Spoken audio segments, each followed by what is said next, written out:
It is game over for the Ford Raptor. We've got a Tundra TRD PRO with 35s. I'll include a link to the Lexus & Murray's website in the description down below. They're providing us with this truck. Also include a link to my car buying guide. Let's get into it.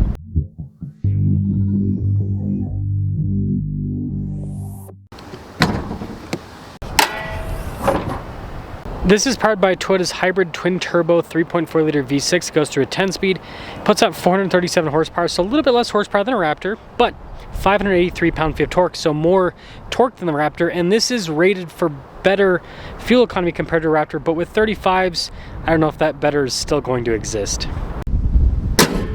I'm trying to hit 500,000 subscribers before the end of the year. I'd really appreciate it if you'd help out with that. TRD PRO has kind of become Toyota's Raptor. I mean, just like a Raptor, this has marker lights, as you can see, giant chunky Toyota logo. It actually has a light bar below the logo too. It's also got a bunch of camo print throughout on the exterior, and it's not very visible. We do have underbody protection. No recovery points, funny enough, but this looks more aggressive than a regular Tundra.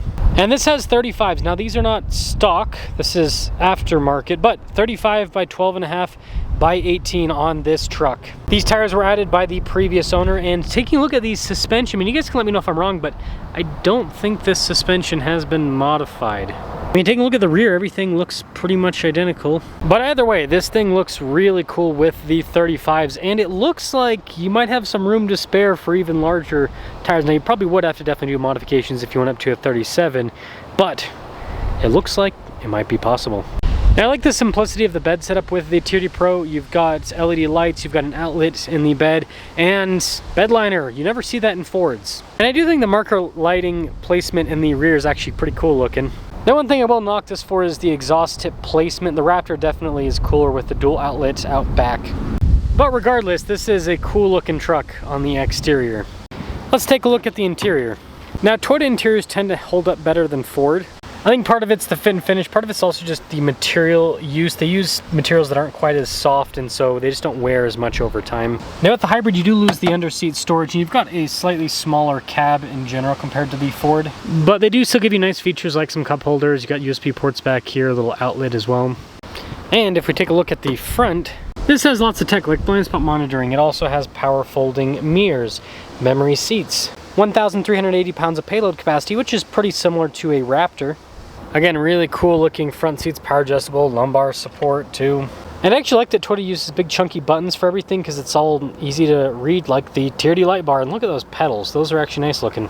And if you weren't convinced that Toyota's going after the Raptor with this, well, if we start it up, I'm looking how sporty that gauge cluster is, and we even have a marker at the top of the steering wheel just like the Raptor's had for years. And they've given this a bunch of off-road tech. It has Toyota's Cruise Control and Multi-Terrain Select, which are far superior to Ford's traction control system and their off-road cruise control. But this does have just a 2-speed part-time four-wheel drive system, so that is a little bit of a downside. The Raptor has four-wheel drive auto. But just like the Raptor, rear locking differential. And again, there's a bunch of tech with this. You've got adaptive cruise control with lane centering. You've got a 360 camera system with really good resolution. You have a camera rear view mirror as well. Trailer backup. There's also trailer brake controls from the factory too. And of course, a wireless phone charging pad. The point I'm trying to make is, although a lot of people don't necessarily compare this to the Raptor, it's got a lot that makes it comparable to a Raptor. I've never driven a TRD PRO Tundra with 35, so I'll let you guys know how it performs in comparison to a Raptor, and I guess we'll just do a little fuel economy test while we're at it. Well, Tundra TRD PRO. And this is another take too. This is like the second time in the last couple weeks that I have thought I was recording a video and I wasn't, and I don't know what's happening. I don't know if my GoPro's taking a poop. It makes like the beeping sound like it turns on and then it doesn't actually do anything. I guess we'll make sure it's on here. Yeah, see my ugly face? It's working. So we'll see what the fuel economy is over this second test, I suppose. But first off, this is comfortable. Very comfortable. The 35s ride great, and if you're wondering tire PSI, mid-30s. So that means we're not going to get as good of fuel economy as we could because of the tire PSI. If we were in the 40s, that would be the ideal range for like the best fuel economy. Plus, still get good ride comfort. It's a little bit firmer, but not bad at all. I will say that the Raptor interior feels kind of more premium in certain ways, but the thing I like about Toyota interiors is you give up a little bit of a premium feel for an interior that just looks new for longer. And I know this because I owned a Gen 3 Raptor, and my, you know, a good example is my Land Cruiser. My Land Cruiser is a 5-year-old vehicle. It's a 2020. It's got almost 30,000 miles. My Gen 3 Raptor was a 2021, so it's just a year newer. But anyways, after a year and a half of ownership with that truck, it showed more wear and tear than my 200 series has today. So yeah, Ford interiors aren't horrible, they just show a lot of wear and tear.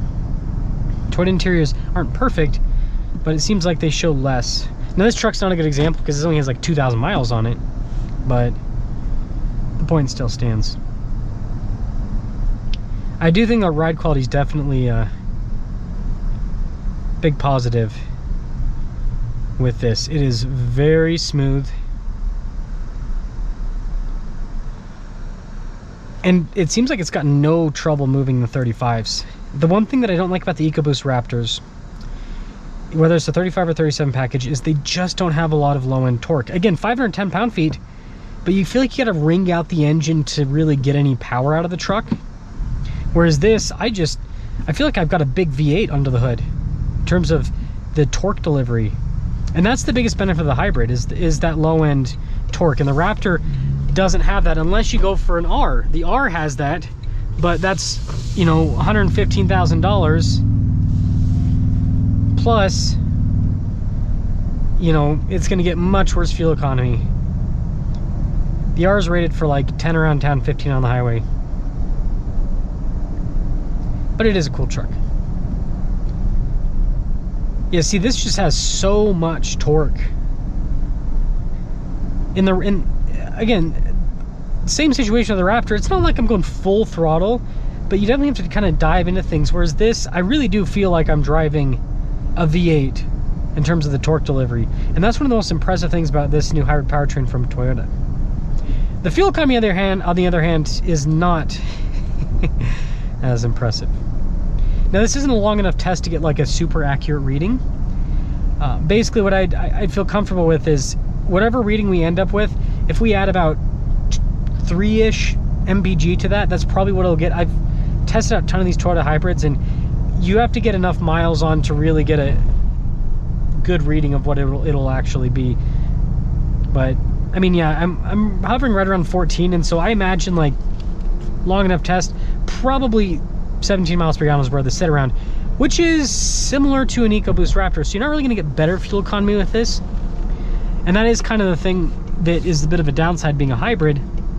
You think you get better fuel economy, but really the big benefit is the torque.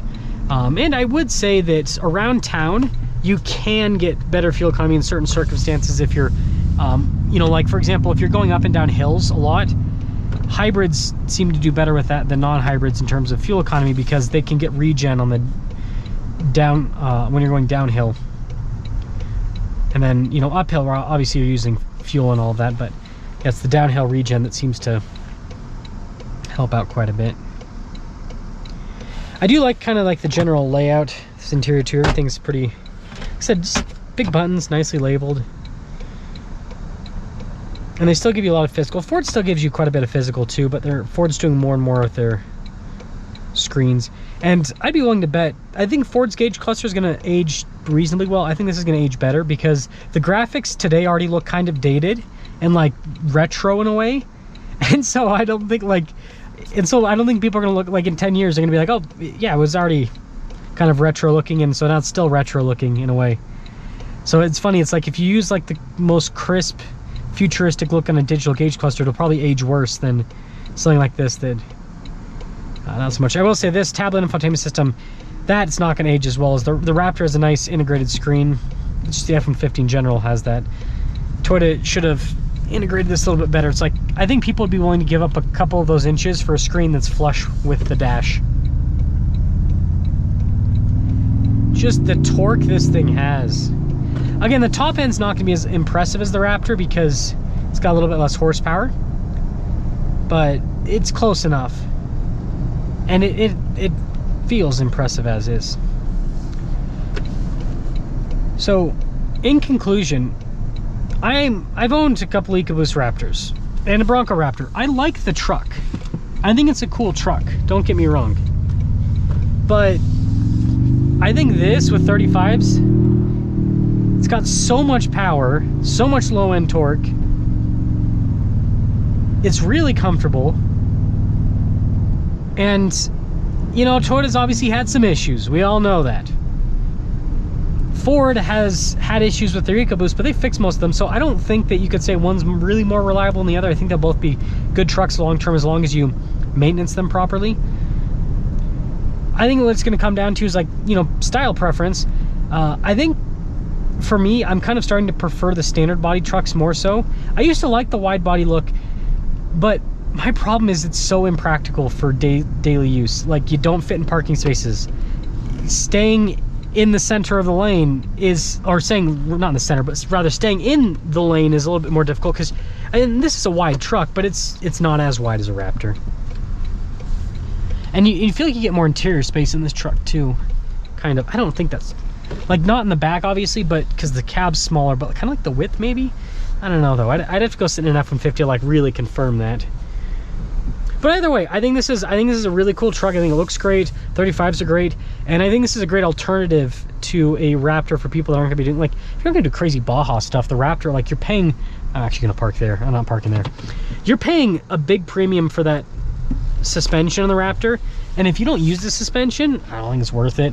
This, obviously, you pay a premium in a different way, but I don't know, it just feels like in certain ways like a more usable truck, even though the payload's the same and everything. Am I even gonna fit here? I gotta figure out this parking situation.